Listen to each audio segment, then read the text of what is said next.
एक बड़ी पुरानी कहावत है, कहते हैं आप तो मियाँ हफ्ता हजारी और घर में रोए कर्मों की मारी। क्या कुछ वैसा ही हो रहा है बांग्लादेश के साथ। माइकल कुगलमैन ये एक अमेरिका के एक्सपर्ट हैं जिन्होंने कहा है कि डोनाल्ड ट्रंप बांग्लादेश को छोड़ेंगे नहीं, बांग्लादेश के ऊपर भी होगा एक्शन। इस बीच पीएम मोदी जाने वाले हैं डोनाल्ड ट्रंप से मिलने। क्या बांग्लादेश का ही मुद्दा अहम रहने वाला है? जानेंगे। जियोपॉलिटिक्स में बहुत कुछ चल रहा है, हमेशा की तरह जानने को मिलेगा बहुत कुछ। आइए जानते हैं इन खबरों को विस्तार से। बांग्लादेश के नौसेना के प्रमुख एडमिरल मोहम्मद नजमुल हसन पाकिस्तान के दौरे पर पहुंचे हैं। हसन ने शुक्रवार को पाकिस्तानी सेना के रावलपिंडी स्थित हेडक्वार्टर का दौरा करते हुए आर्मी चीफ असीम मुनीर से मुलाकात। नजमुल हसन ने मुनीर के अलावा पाकिस्तान के रक्षा मंत्री ख्वाजा आसिफ, संयुक्त चीफ ऑफ स्टाफ कमेटी के अध्यक्ष जनरल साहिर शमशाद मिर्जा और नौसेना प्रमुख एडमिरल नवीद अशरफ के साथ भी बैठक। मतलब इन्होंने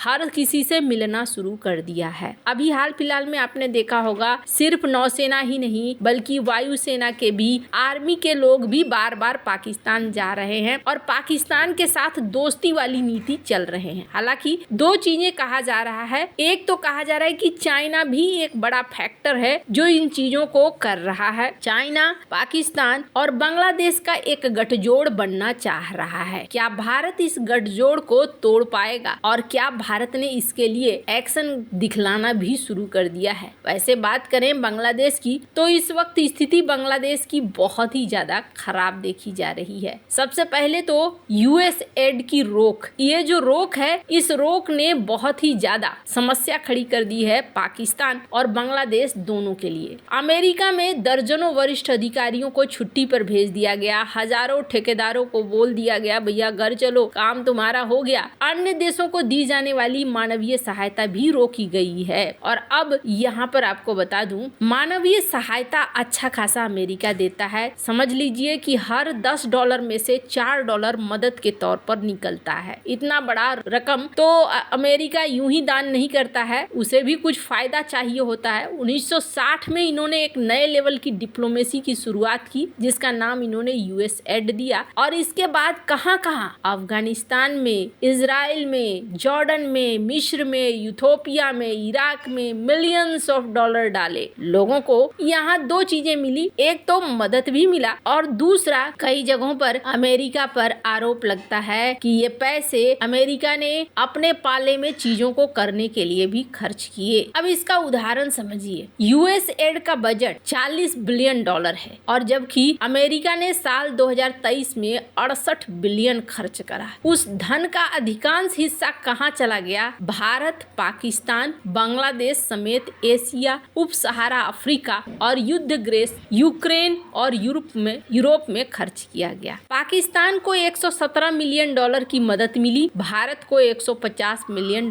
की मदद मिली। अब आपको बता दूं, बहुत सारे लोग कहते हैं अब यहाँ पर यूएस एड बंद करने का असर देखने को मिल रहा है कि सबसे ज्यादा बांग्लादेश और पाकिस्तान पर भी पड़ने की संभावना मानी जा रही है। और कुछ तो इस तरीके के आरोप लगते हैं। डेमोक्रेटिक पार्टी के राजनेताओं ने वैसे ट्रंप के इस कदम को कहा कि ये गलत है, ये राष्ट्रीय सुरक्षा को खतरे में डाल देगा। लेकिन कहा जा रहा है कि जिस तरीके से इस्लामिक स्टेट वगैरह पर ये कह रहे हैं कि नजर रखने के लिए भी ये पैसे खर्च होते थे, और ये बांग्लादेश के ऊपर बहुत ज्यादा असर करने वाला है। यहाँ कुछ चीजें बदलती हुई दिख रही हैं। यहाँ पर आग लगाने के बाद जैसे कहते हैं ना कि शांति करवाना, वैसी बात है। मोहम्मद यूनुस ने यहाँ कहा है कि शेख हसीना के परिवार पर हमला नहीं करना चाहिए और शेख हसीना के परिवार की चीजों पर भी हमला मत करो। ये सारी चीजें चल रही है। इस बीच ये भी कहा जा रहा है कि पीएम मोदी डोनाल्ड ट्रंप से जब मुलाकात करेंगे तो क्या बांग्लादेश एक महत्वपूर्ण मुद्दा होगा। तो इस चीज को लेकर कहा गया कि हाँ, बांग्लादेश एक महत्वपूर्ण मुद्दा होगा। ये बातचीत में दिख भी रहा है। खैर, अब जहाँ एक तरफ ये सारा सीन हो रहा है, वहीं दूसरी तरफ एक एक्सपर्ट हैं माइकल कुगलमैन। इन्होंने क्या कहा है? इन्होंने कहा है डोनाल्ड ट्रंप के विदेश नीति की ट्रांजैक्शनल प्रकृति के बारे में वुड्रो विल्सन सेंटर में साउथ एशिया इंस्टीट्यूट के डायरेक्टर माइकल कुगलमैन ने बांग्लादेश की स्थिति पर एक महत्वपूर्ण टिप्पणी की। उनका मानना है कि बांग्लादेश ट्रंप की इस विदेश नीति से बाहर नहीं हो सकता है। कुगलमैन ने कहा कि कि ट्रंप के नेतृत्व में अमेरिका की विदेश नीति एक प्रैक्टिकल और लेन देन आधारित होगी, जिसमें अमेरिका पहले की नीति का प्रभाव स्पष्ट दिखाई देगा। ये मतलब है कि अमेरिका अपने रिश्तों को उसी आधार पर तय करेगा कि अमेरिका को क्या फायदा होगा। व्यापार और निवेश की बात करें तो कुगलमैन के अनुसार जब व्यापारिक हितों को ठीक ठाक समझा जाता है तो ट्रंप प्रशासन बांग्लादेश के साथ व्यापारिक संबंधों को जारी रखना चाहेगा। बांग्लादेश और अमेरिका के बीच का व्यापार काफी मजबूत रहा है और ये जारी रहने की उम्मीद है। चीनी प्रभाव को कम करना, ट्रंप प्रशासन बांग्लादेश पर दबाव डाल सकता है कि वह चीन के ऊपर निर्भरता को कम करे। इससे बांग्लादेश को एक दुविधा की स्थिति में लाया जा सकता है, क्योंकि उसे अमेरिका और चीन दोनों के साथ संतुलन बनाए रखना होगा। लोकतंत्र और निवेश, कुगलमैन ने यह भी कहा कि अगर बांग्लादेश लोकतंत्र में सुधार कर पाता है और स्थिरता ला पाता है तो वो निजी निवेश को प्रोत्साहित करेगा। ट्रंप प्रशासन के लिए लोकतांत्रिक सुधारों की तुलना में व्यापारिक हित अधिक महत्वपूर्ण हो सकते हैं, लेकिन लोकतंत्र की स्थिरता भी निवेशकों को आकर्षित करने के लिए एक महत्वपूर्ण कारक है। मोहम्मद यूनुस के नेतृत्व वाली अंतरिम सरकार के साथ ट्रंप प्रशासन के काम करने की इच्छा है, भले ही बाइडेन प्रशासन के समय की तुलना में ये संबंध उतना गहरा न हो। यूनुस ने ट्रंप के जीत के बाद उन्हें बधाई दी थी, जो कि उनके संबंध सुधारने के संकेत के रूप में देखा जा रहा है। कुगलमैन ने यह भी कहा कि ट्रंप के दूसरे कार्यकाल में बांग्लादेश के साथ अमेरिका के संबंध दक्षिण एशिया में उनके सबसे अधिक बदलावों वाले संबंध हो सकते हैं, क्योंकि अन्य देशों के साथ नीति में निरंतरता की संभावना है जो इंडो पैसिफिक रणनीति से प्रेरित है। इस विश्लेषण से ऐसा लगता है जैसे बांग्लादेश को ट्रंप की विदेश नीतियों को प्रभाव में ध्यान रखते हुए अपनी कूटनीति और आर्थिक रणनीतियों को बदलने की बात कही जा रही है। लेकिन बहुत सारी चीजें हैं। इंडो पैसिफिक में अगर भारत का साथ चाहिए तो भारत को मजबूत करने की कोशिश अमेरिका को करना पड़ेगा, पर यहाँ देखना होगा